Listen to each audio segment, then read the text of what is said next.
Well, hi there. Welcome back to 3R Guitars. The 53 builds. I've actually finished one of them now. Looking a bit wild. And you might have seen in some videos that I've been making a late 60s Strat, which I'll be coming on to soon. But regarding the finishing of the 53s, I wanted to get all that done in one go. So, there's so many videos, and I kind of crammed all the finishing into two episodes. I wanted to try and do it in one, but there was just so much. I thought, bollocks, I'll just do two, one with the gold, one with the lacquering, which you've now seen. So things look a bit out of order because in the following video I'll be doing work on the guitar, and it's obviously before I've applied the lacquer sort of thing, so don't worry about that. The other thing is that we've been in a bit of turmoil here because my poor old wife has actually went down with pneumonia and has been in hospital. She's fine now, so it's all good. And oh my God, national health, what a blessing we've got in this country with them. Absolutely brilliantly the way she was treated. So big thanks to them, and she's well on the mend now. It took about 3 weeks in all, so I'm doing a bit of everything kind of thing at the moment because the 53s are done, not done, but like I say, all out of order, and I'm doing some other guitar projects. I've got, like I say, a late 60s Strat on the go. I've got one of my resin top guitars kind of on the go, and I've got Flying V to do.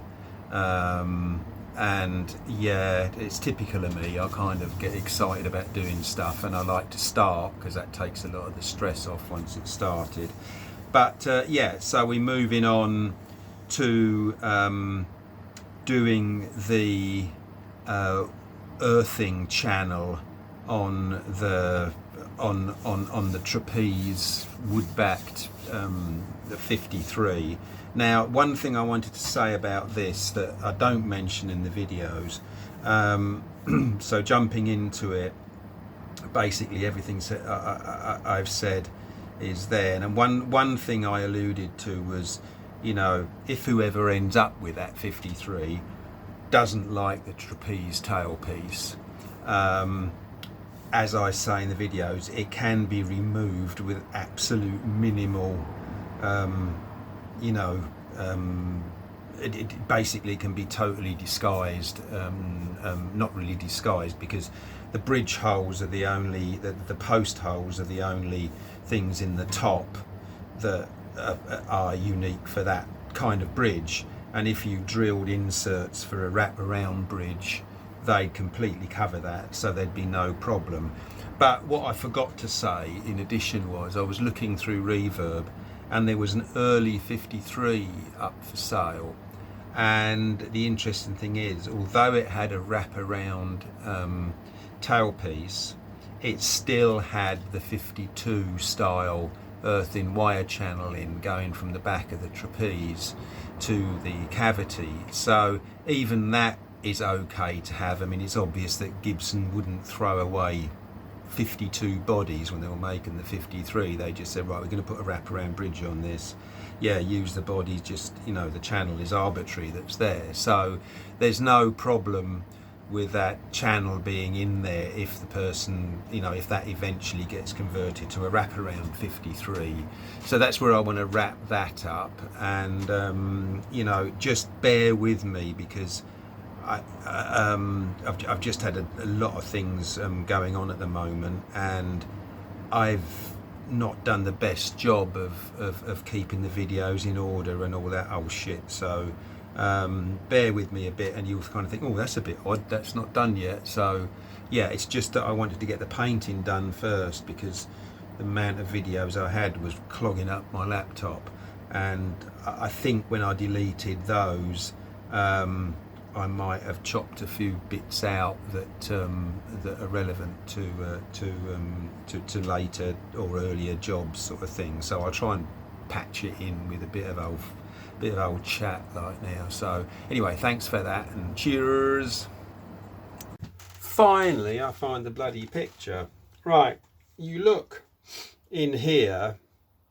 This is a, God knows what's happened to it, but it's a 52 Goldtop Les Paul. You can tell it's run by the P90 pickups. I mean, I'm not sure, you know, what exactly is going on here, but it's completely butchered. And I can't see, yeah, goodness knows what happened. There's a lot of wood missing, but, you know, you've got this obviously hand-done channel, because you can see how it wanders through the, you know, from where the trapeze tailpiece would hold. So that's obviously for the earthing wire, but you can see that is just not done by any sort of jig or anything. So what I want to actually do is see if I can find some pictures of a trapeze tailpiece Les Paul and of the control cavity, and see where the earthing wire comes in.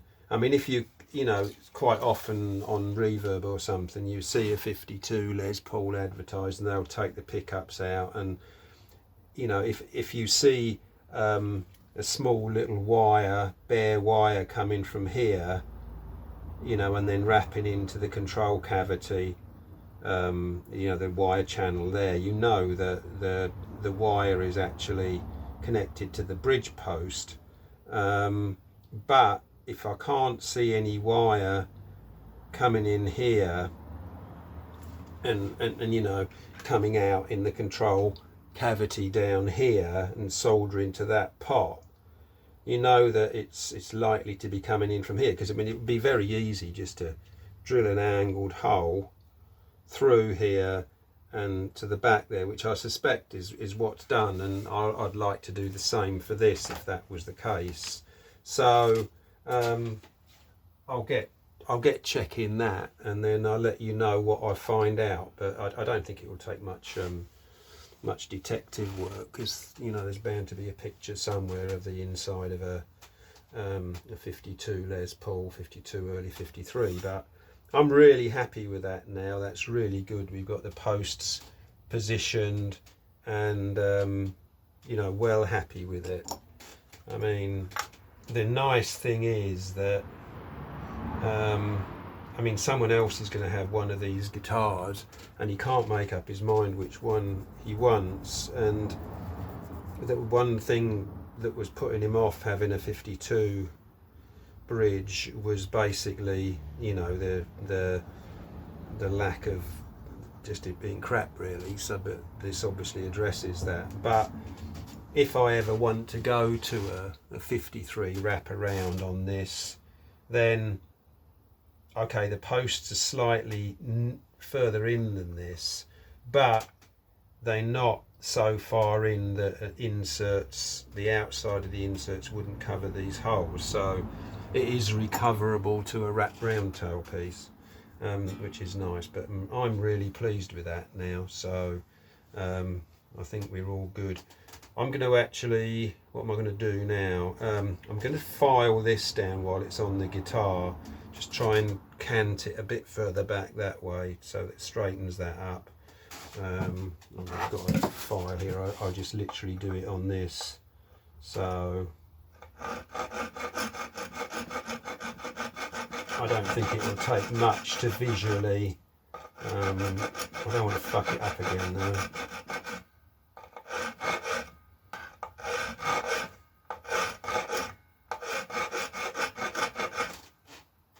That's actually looking better as it is. You only need to do a fraction of it sometimes.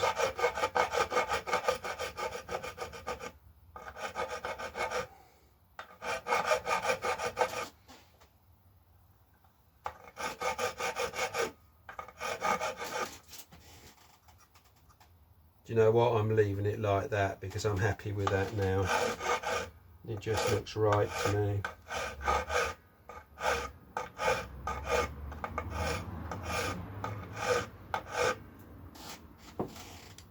yeah, that's looking better. You can see that it doesn't look too canted. Well, yes, looks perfectly level now, that's recovered.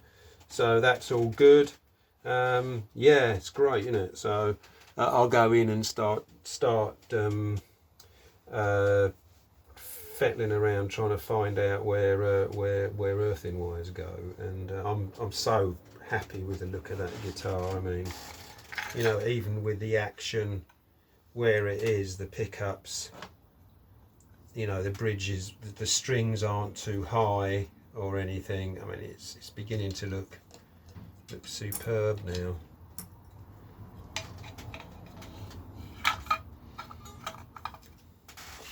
I mean, look how good those string lines are over the poles.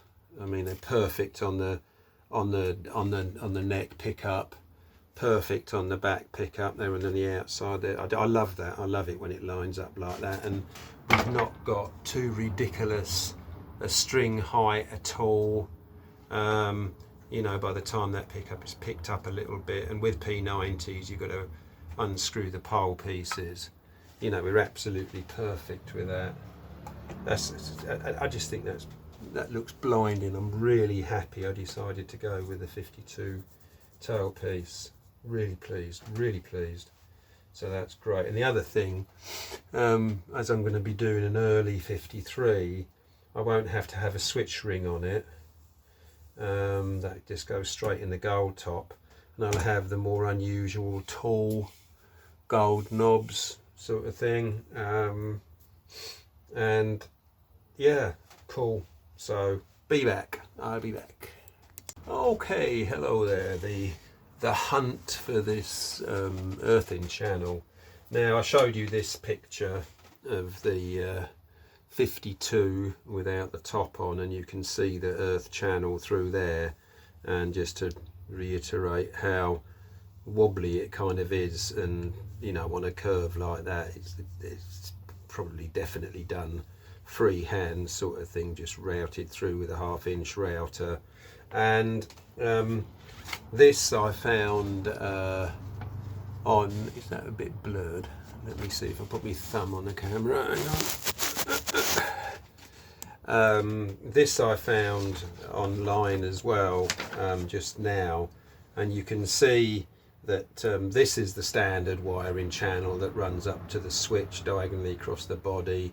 The jack plug is through here, and you can see, so this is the standard hole with the diagonal channel, and this is an additional hole from obviously from the tailpiece. So you can see it does kind of concur with what's going on here, sort of thing, and almost like it's coming out in exactly the same place, which is like about halfway across the older flat of the control cavity route in there, and it's on the top of the mahogany, because you can see the maple down here plainly. Now yeah, so I've got to do something like that. So I want to do something like that, which is not going to be too easy, I don't think. But what I'm going to try and do, handily, obviously, this channel stops before breaking through the outside of the body. So what I'm hoping to do is drill through from here through to that location there, where it comes out, and basically try and do a bit of a, you know, a faux square channel if I can get a chisel in the you know, control cavity, and just make it look square for, say, the first 1/4 of an inch or something, so you won't see that it's a drilled hole. That will do me fine, because up here, like I say, it stops short there, and then obviously drills through from there for the wire sort of thing. So yep, let's try and do that, and I'll bring you back when I'm kind of, because I'm drilling through is not going to be easy, that distance, I don't think, but we'll give it a go. Okay, this is a bit seat of your pants stuff. I've done a similar method on my flying V's.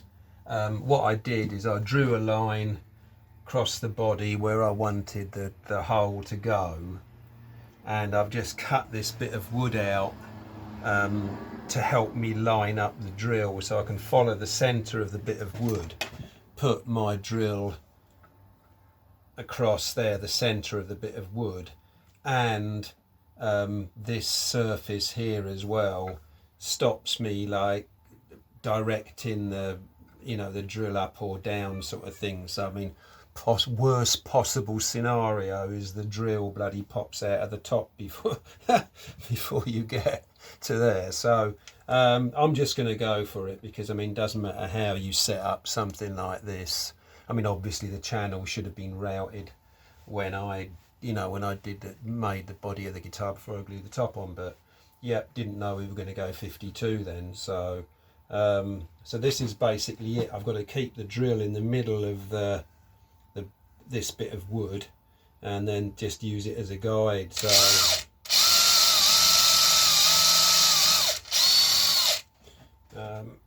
I think, take the drill out,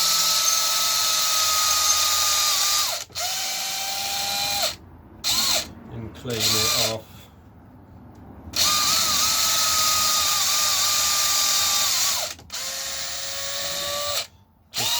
Just when you want your battery to run out. And it's worth checking actually, just to make sure nothing stupid is going on.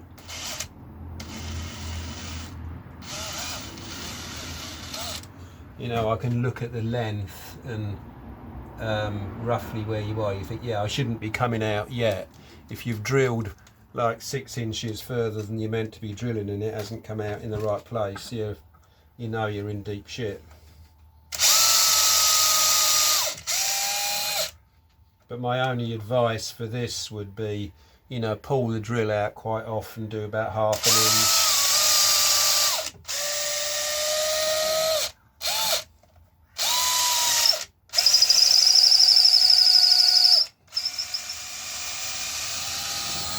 Let me change the battery.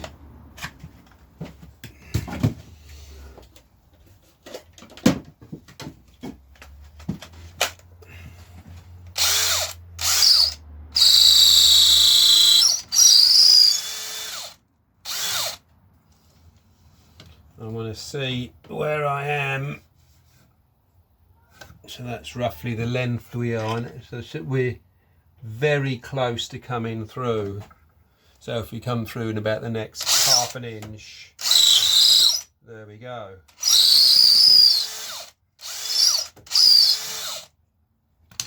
Let me put you back over here, and then let's see what a disaster we've made of it, eh?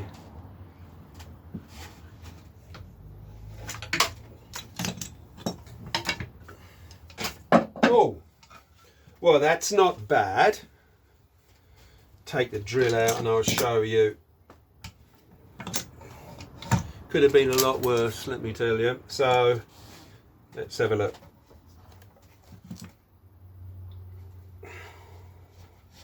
Oh, there we go. We've slightly gone uphill into the mahogany a bit, but that's fine. We've still got about half an inch. Well, hi there and welcome back to 3R Guitars. Another cold morning in the UK. We were doing this wire channel from the tailpiece to the control cavity on the on this 52-53 where we're using the trapeze bridge.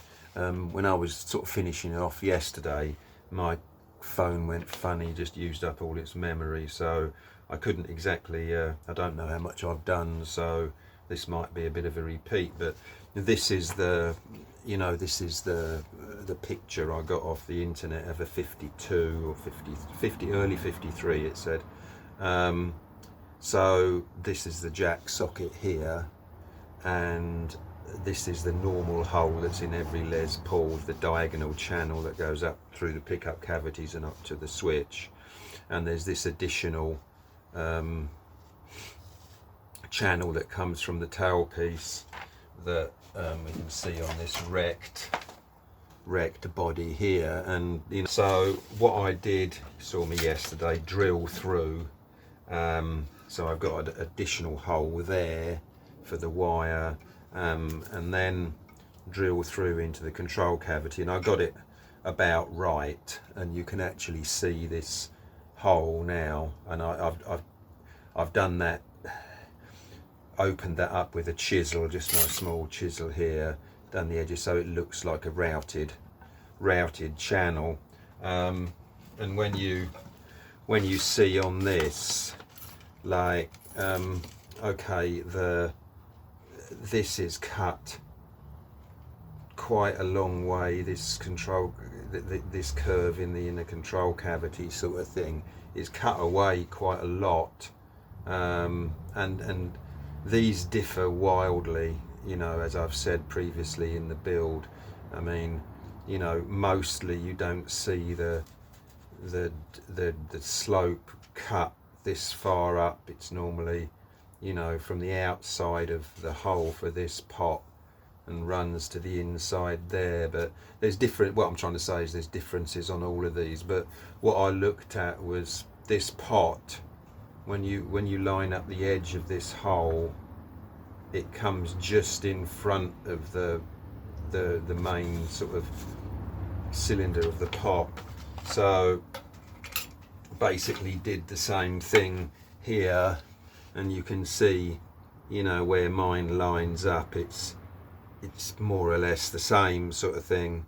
So it's pretty close, within a couple of mil of the front of the pot there, although it doesn't, you know, this curve I've done on here, you know, on the picture I've got on this one, it's obviously a lot longer a curve which comes further out here, and I don't want to change it because, you know, there is a lot of difference in these internal routings sort of things. So I'm happy where that is basically, but I just thought I'd go over that again because I don't know where my phone cut out. So we're all done with that now, and I'm quite happy with that. It looks nice, so pretty good, thank you. Right, here's another infill video because I probably chopped out a video with one of the spraying ones. I'm just going into making the back plastic cover plates, and I know the video jumps kind of straight into it as though I've kind of done it, but for years I've had this old plastic in sheets, and it's a beautiful colour for that kind of brown backing plate. It's fantastic colour, and I'm not sure, I can't even remember where I got this from, but it's quite a hard plastic. It's not like an ABS. I mean, if I bent this, it breaks. So it's quite a good plastic, and it's so near to the original kind of stuff. It could well be, but you know, it's got a lovely shine on it, and you know, it's just the plastic I'm going to be using for those back plates, and it's the closest I could find that colour wise and working out well with the kind of brittleness of it and whatnot, that's actually quite good. So anyway, now we'll be jumping into that video of doing the back plate. So there we go, just to explain where the plastic came from, and jolly good, thank you. Well, hi there and welcome back. Right, I've been working on this cover now, and I mean, yeah, I must admit that what I really need to do is make a better job of this template here for recessing the control cavity for the cover. It's nearly there, but when I run my fingers along it, I can feel a few little lumps and things, and I have actually had to fill that bit there with a bit of veneer glued on, because I don't know, my router went a bit funny around there or something, or cutting it was a bit enthusiastic. I mean, it's not bad, but it could be better, and that's why I've had had this result in I've had to, if I show you down here, I've just had to neaten up the hole slightly. Some of these radiuses were a bit uneven, so I've just been round with a chisel and really fettled it finely.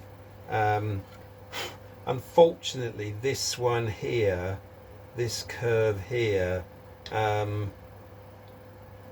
obviously something happened when I cut it, because there's a really tiny slight sort of bit of, almost looks like a bit of damage there in the corner. But anyway, I've cut the cover out and it fits in there like really nicely. I'll just show you there.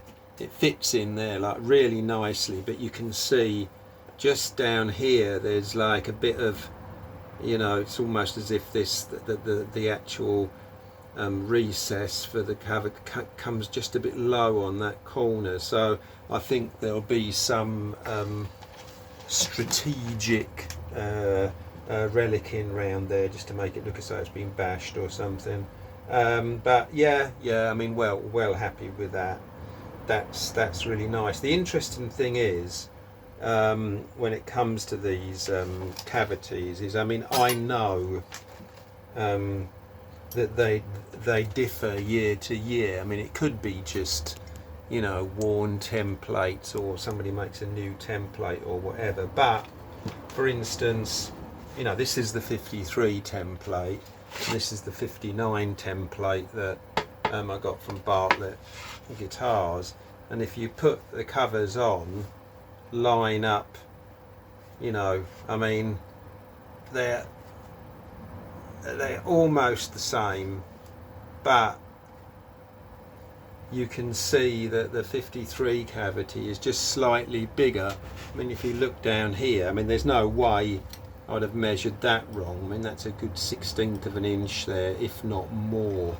How much bigger, how much, like, when you look at it, just the 53 actual control cavity is fractionally bigger. We could line it up better, but when you look at the outline of the body like that, let's get these dead set. I mean, the outline of the body is different anyway, so I'm just going on sort of average if we do roughly where the pickups are. But you can see, there's like a massive step there, and the difference is quite marked, sort of thing. And I know it does change over the years. I don't know exactly. Like I say, the 56 template, like that I took off one, nearly fits, but not quite. So that basically, I can only work from the plans that I took, and when you look on here, this is the plan I drew, and if we place the cover over it, it's like pretty damn identical, if a little smaller than the one I've made, but the overall shape is like, within a millimetre. But the problem is, like I say, when you work with plastic, especially old plastics, over the years it shrinks. So unless you had a absolutely preserved one, you'd never really know. But I'm, that's got a little bit of play in it, really nice. I mean, I'll round off these edges of the recess just for a bit of wear, sort of thing, and I think it will be absolutely fine. So there we go, lovely. And this is all I can do really when I'm, you know, when the weather is bad and I can't spray and do things in order. I could just make up a little like kit thing, you know, and go from there. Just do as many little bits as I can. Yep, so I've got to drill the holes in this now, and I'll use the plan to drill the holes. But yep, well, good, pleased with that, and I think that, you know, that's a really good colour as well, which is nice. So there we go. Pop in and have a coffee because it's frigging freezing. Well, hi there. Quick video from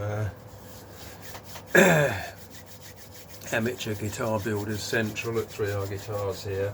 It's just been so cold the last few days, I just haven't wanted to work in here, but what I've been doing is making up a kit box really of bits that I can do, because you know where we are with the painting of them, and I'm certainly not going to attempt any painting in weather this cold. It has to warm up a bit. So I think you saw me making these two to fit, and it's actually quite difficult to get the accurate size. I mean, I drew round the genuine 53 things, but you know, with old plastic it shrinks, it does this, it does that. The overall thing, it's quite surprising really. I think the overall thing is that, you know, just as control cavity covers and things like that, why was the 59 different, you know, than the, you know, the earlier ones, sort of thing, and why did they change? I mean, we saw, I demonstrated with the templates the difference in size between the cavity covers, and it's difficult to know why change something so arbitrary, but it's definitely significantly, you know, the 53 control cavity cover, and I've got examples of 56 ones and things like that, is different, is smaller than bigger than the 59. You know, the 59 is smaller, sort of thing. So you know, it's just weird, isn't it? And then to carry on with that, you know, I was making these discs for the switch cover, and I've got on here, I've got, right, the actual hole, I measured it accurately. I know it's 56 millimeters here, I've got it here. Yeah, it's 56 millimeters. Now, if 2 3/16, probably 2 3/16, I'd guess. Yeah, I'd probably say it's 2 3/16. Now, so the actual plastic cover I measured at 55.4 millimeters. So if we look at 55.4 millimeters, that's exactly it.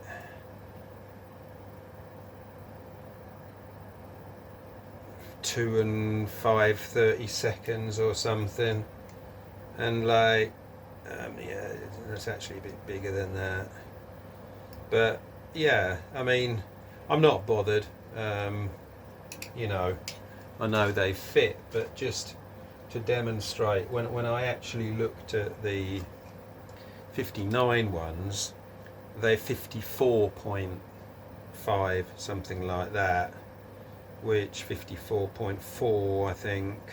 So if I have a look at 54.4,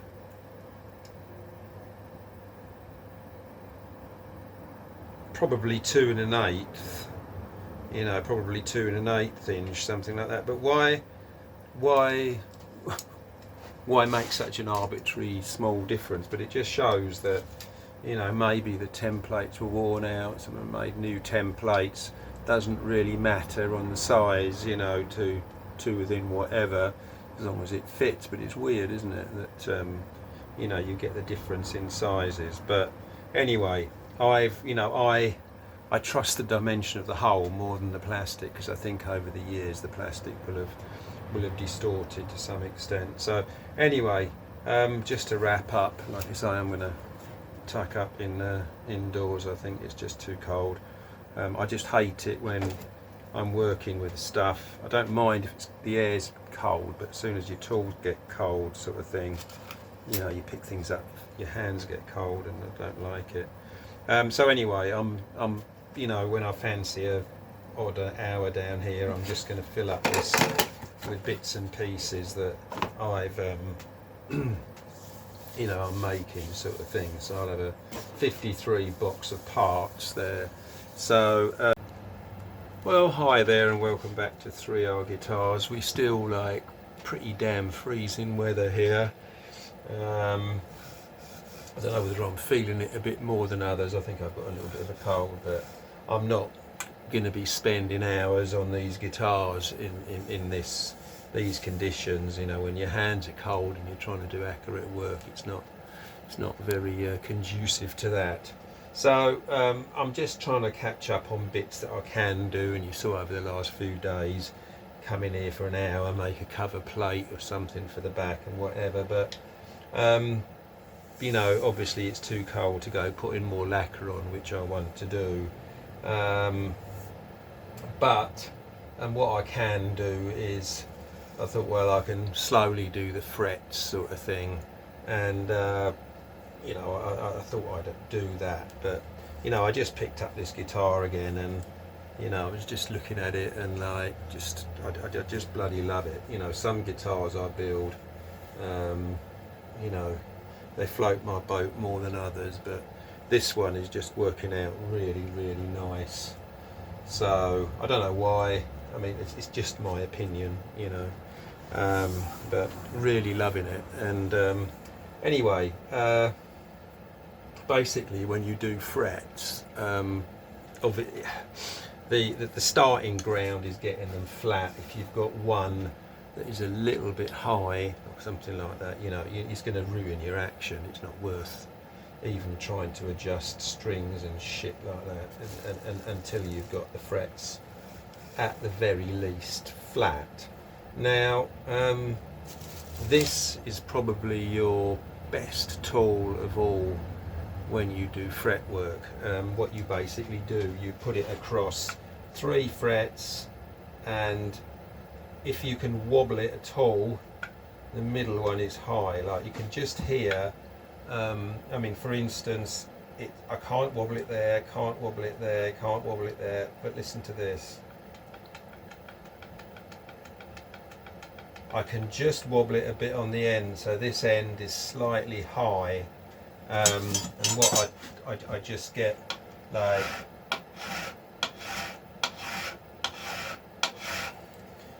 my file, I'll go through that in a minute, and okay,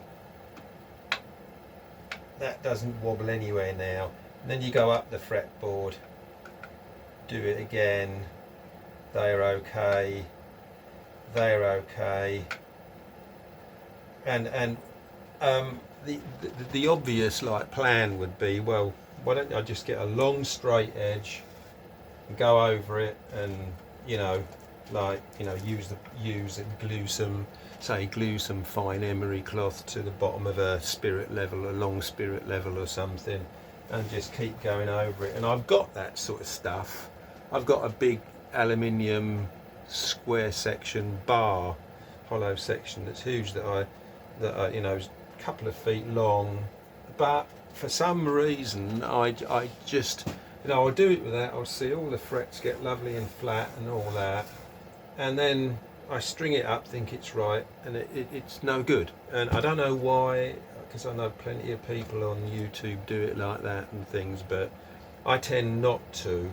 And I don't know why it doesn't work for me. No idea why, because you think that would be sensible. Flat, straight edge across the lot would get them flat. But I don't know whether it's because if you get one a little bit high, you know, your straight edge is tipped and you take more off down here or something. But I prefer, in the very, right, here's the process then. I've got this kiddie, which is basically a straight edge notch to go over frets. One side on this is Fender and one side on it is Gibson. You can see it's by Crimson Guitars. Bought it from them, and good tool. And so what you can do, Just place it over the frets. First of all, have a look at your fretboard, see if it's flat, and my one is absolutely 100% flat on there. The fretboard is not bent one way or the other. If it is bent, then you've got your adjustment with a truss rod you can do just to actually get the fretboard flat. I obviously don't need to. And what you don't want to do when you're fretting is support the neck at this end, you know, to get the headstock off the bench or something. And then, so basically, you know, you've got the neck bridged basically, so it'll bend up and down if you squash on it, sort of thing. So I've got my neck supported here, fairly much around the 12th fret, and then I can, you know, put this on knowing that the neck is natural, sort of thing. You know, it's not being bent by any outside forces. So, like I say, you can look down underneath the fretboard there, underneath the straight edge there of the fretboard, and I can see that it's absolutely dead flat. If it's not, you truss rod it and get it flat.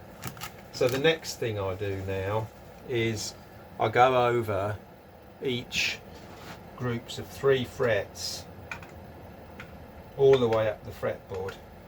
I've done this already, and basically if I get any, now there's a slight thing there, but I'm not worried about that at the moment.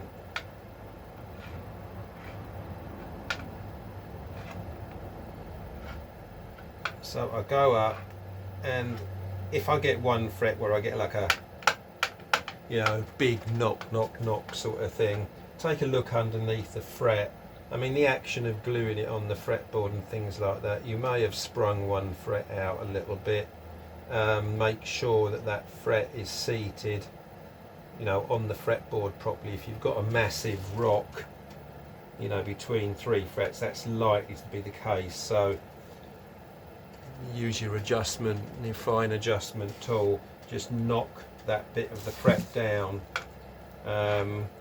Just keep going up. Now I've been over this already and I haven't got any disasters, sort of thing. I mean, with this straight edge as well, you've got, you know, 4 different and 5 different 5 different straight edges on it. So as the frets get closer together at the end, like here, you know, you can stand it up and just have a look at the last few frets with the shorter straight edge. Now I feel here there's a massive, like,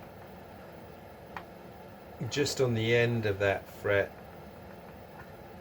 the 17th fret, sort of 15th, 17th, 19th fret, there's quite an upstand on the edge of that. So looking at that, let me get my glasses on.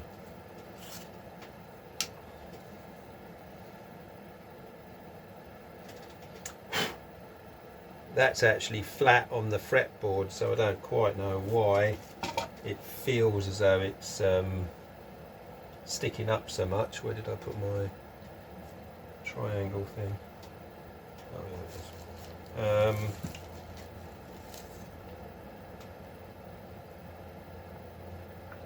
Check that your straight edge hasn't got any gunge on it. It's alright in the middle, it's just on that edge. I guess it's got bruised where I've chopped it off, so I definitely need to take that down a little bit.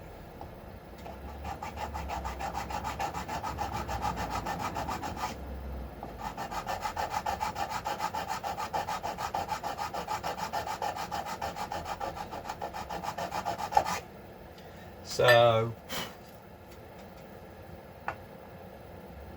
yeah, that's okay now. I mean, you're bound to have little bits on it because we just, I mean, I can feel there, I've got the same thing on the end of that fret.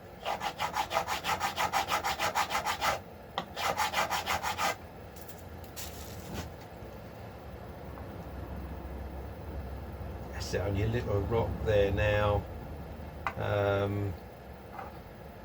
mean, I've been up and down it once, but you know I'm fairly flat now, and that's what I use. Is I use this. This was a proprietary fret leveling tool.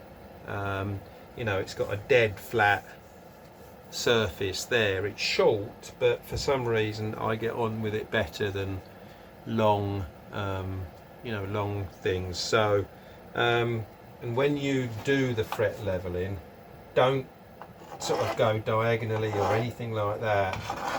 Go directly down the middle.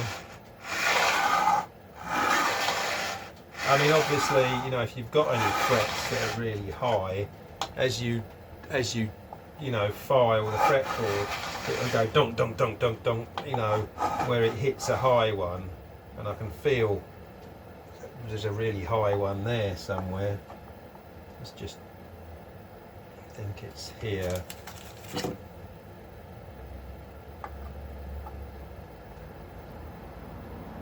Yeah, look at that. That's quite high. That actually could probably do with a little bit of a whack.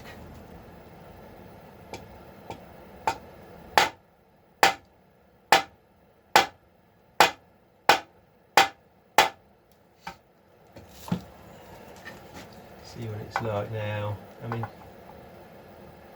yeah, that's gone down a little bit, so I'm just going to concentrate on taking that off a little bit.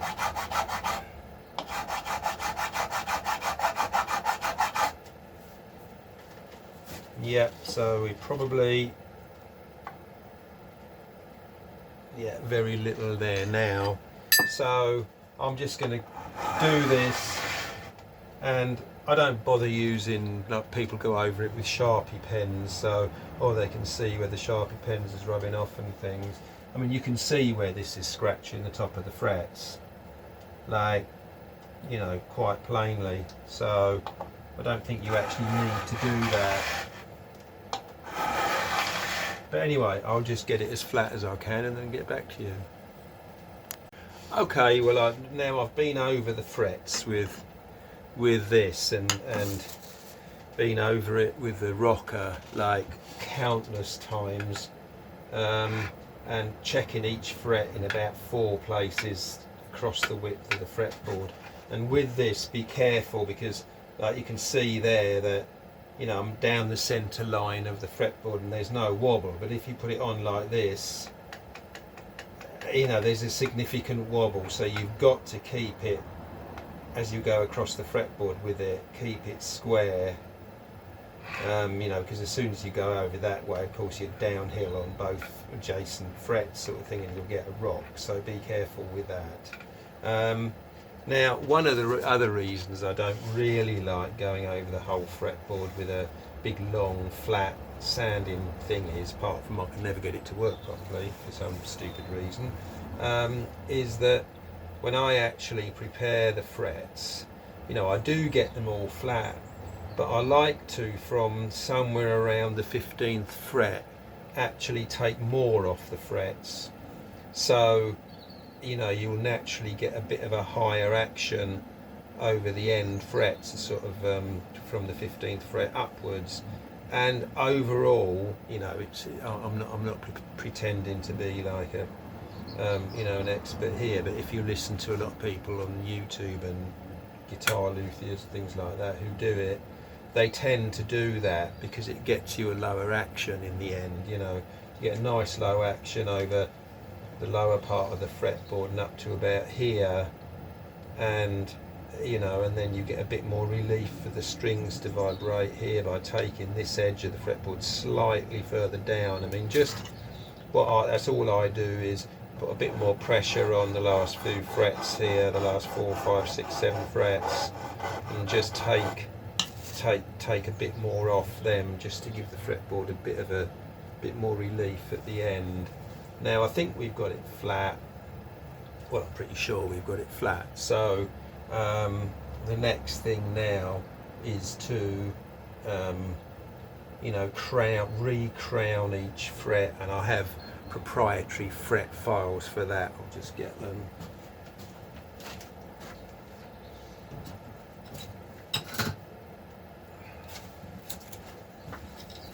So here's my proprietary fret files, and this is like just a triangular one. I really like this, and it's got absolutely ground smooth corners.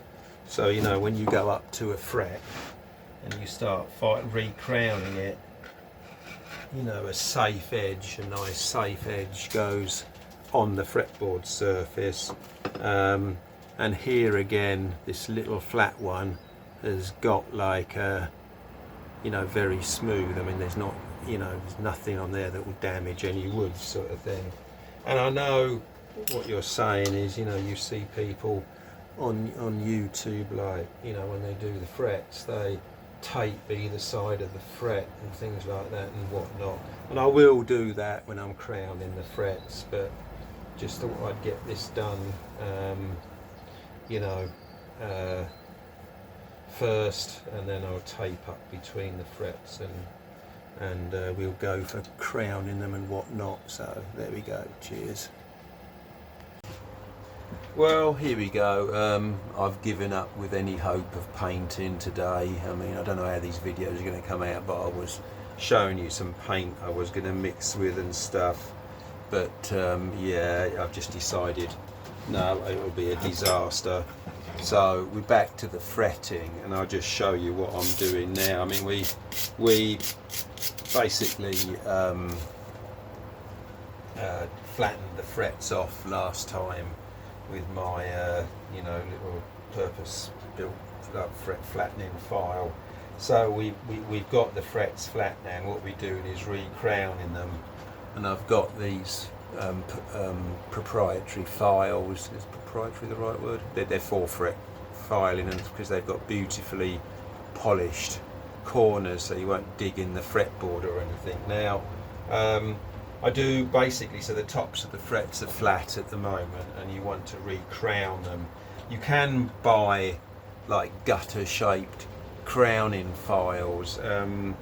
I've used them in the past, but they only work for one fret width sort of thing. If you start using too smaller one on wider frets, you end up cutting gouges like in the fret sort of thing. But I mean, they are pretty good, but I don't mind using these sort of thing. And so basically, you know, I just file each edge of the fret and try and you know, you see on here, there's after flattening the frets off, there's a lot of, you know, all the lines, the filing lines go sort of up the fretboard sort of thing. So what I do is I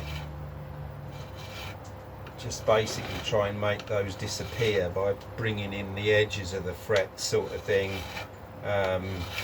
sort of making a round top to it. And the reason why you want to do this is because if you have a flat top fret, your intonation won't be very good. I mean, but it does depend a lot on the players sort of thing.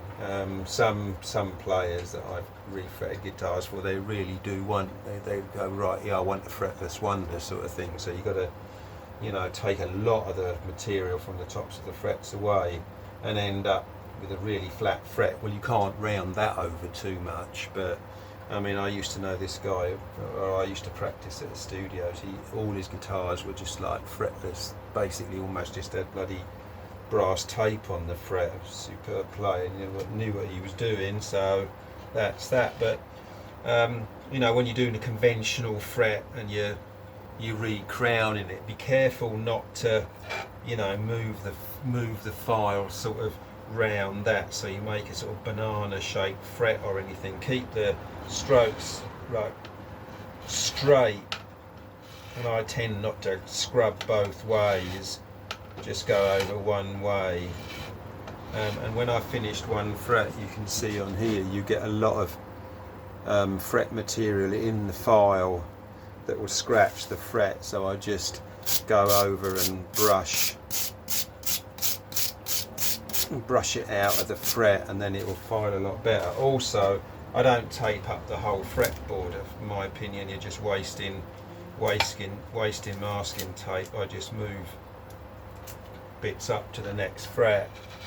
Saves you all the time of like masking the fretboard and, you know, cutting it around each fret. I don't see the point in that. I mean, you know, you shouldn't be filing the frets to a crown and rubbing on the fretboard anyway. The tape is just to prevent the odd catch on the fretboard that you might do, sort of thing.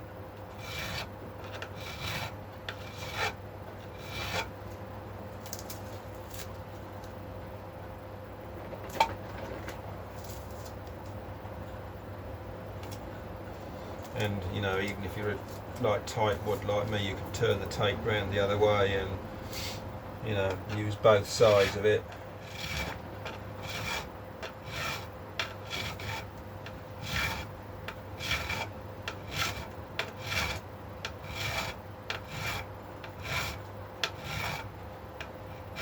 And make sure you get the edges of the frets nice and round. I mean, to be honest, I'm not the best at like fret work. You know, I think you almost have to be a player as well to appreciate the nuances of fret stuff. I know a friend of mine, he plays, but he also sets up guitars and all that, and he sets them up and does fret work far better than me. But I'll get back to you anyway. Cheers. Well, hi there. I just thought I'd show you me doing one fret. Basically, already we've done fret flattening with this tool. I've explained that, and then we've been over the frets and re-crowned the tops of them to get a consistent straight crown. And like, I use this more coarse file for that, and like I said, these files have got amazingly smooth, safe corners on them, so you won't gouge the fretboard up. So when you re-crown the fret, make sure you go over straight and you don't do a banana job, otherwise you will get a funny shaped fret.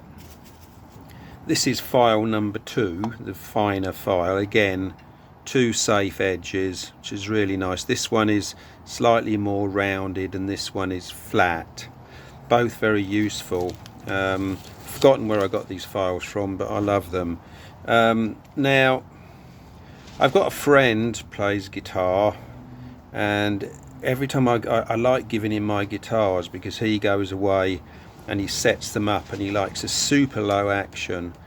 And when I got that Bigsby guitar back from him, it really put my fretwork to shame. It really did. And one of the things I did notice is that he puts more of a round edge on the fret, so when you run your fingers up you don't get a clunk clunk clunk. So basically it put me to shame. I felt a bit like, my fretwork's crap. So what I'm trying to do with this one is take more time and try and just do a better job, really. So first thing is, I don't believe you can do this work with tape on the fretboard, but first thing is, I'm basically like filing the edge of the frets to the kind of angle that I like. Then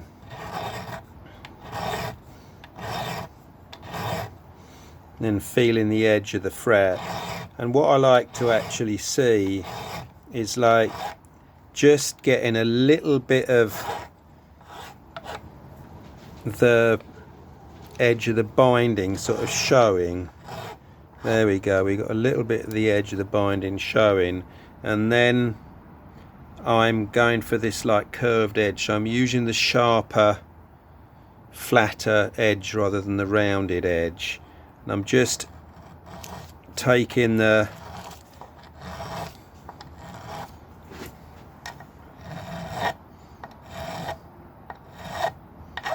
and then I go round it like this, which takes off the metal. Sometimes you get a little swath of metal that's left. You just see a little bit there. There we go, it's gone. And you can see I'm catching the binding a little bit, but I really don't think you can avoid that. And then same on this side. I like to file down to, you know, instead of like going up. I don't think it really matters, but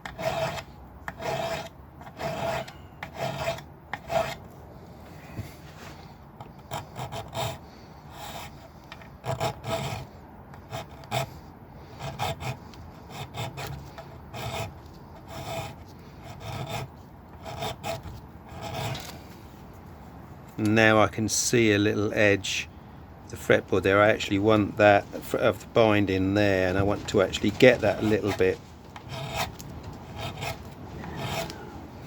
There we go. No, I want it a bit more than that.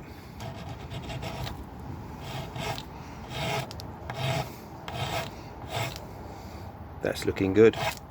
And again, just no. There we go. Right, so just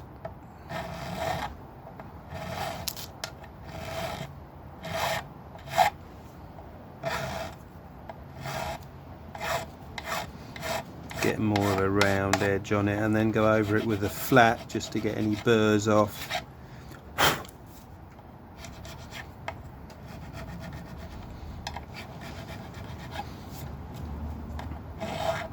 Just basically just looking at each fret, making sure it's nice. I actually would like a bit more of a roll on that.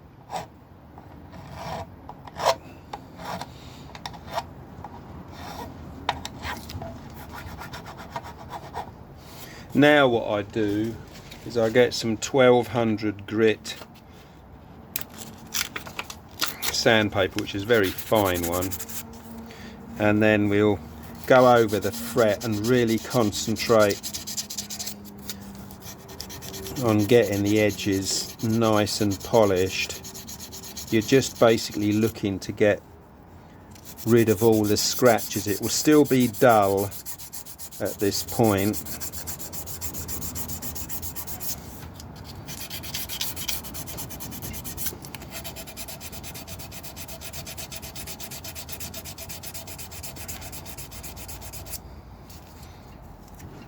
Actually, and it's just a question of like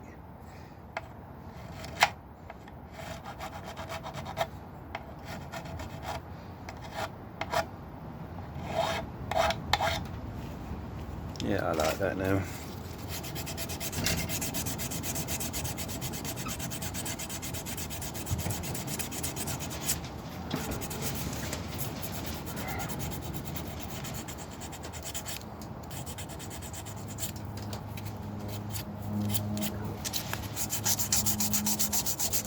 And then like sand all the marks off the top of the fret, you know. I mean, doing it this way, obviously, if you have any scratches, instead of going up and down, if you have any scratches, they're going in the same direction that you bend the string, so you shouldn't get any like a horrible like sawtooth feeling when you bend the string.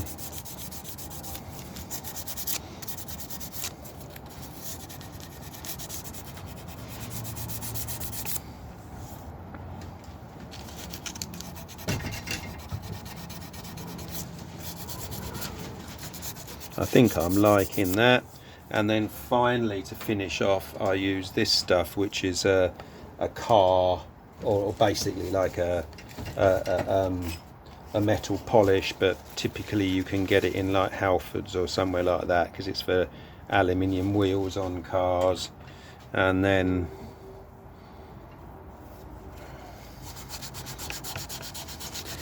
people will ask, well, oh, you know, you do see a lot of people using the Dremel with a buffing wheel on it, and I personally don't like that. It will give you a good finish and all that, but you will be absolutely shocked how quickly it gets the fret red hot. Not red hot, but damn, it'll burn you. And you've literally got to have the thing on the fret for like, you know, literally a few seconds, and you end up with, I mean, there we go. I mean, I think that looks really nice. Got a little bit of a curved edge, and I run my finger over and I can't feel it at all. you know, even when I wrap my finger over, there's no tendency to feel your finger like print like grate on the edge of the fret or anything, and that's really nice. But like I say, with the Dremel, people will like polish and all that, and it's quite aggressive, which is not a problem as long as you take care, but you'll be really surprised how hot the fret gets.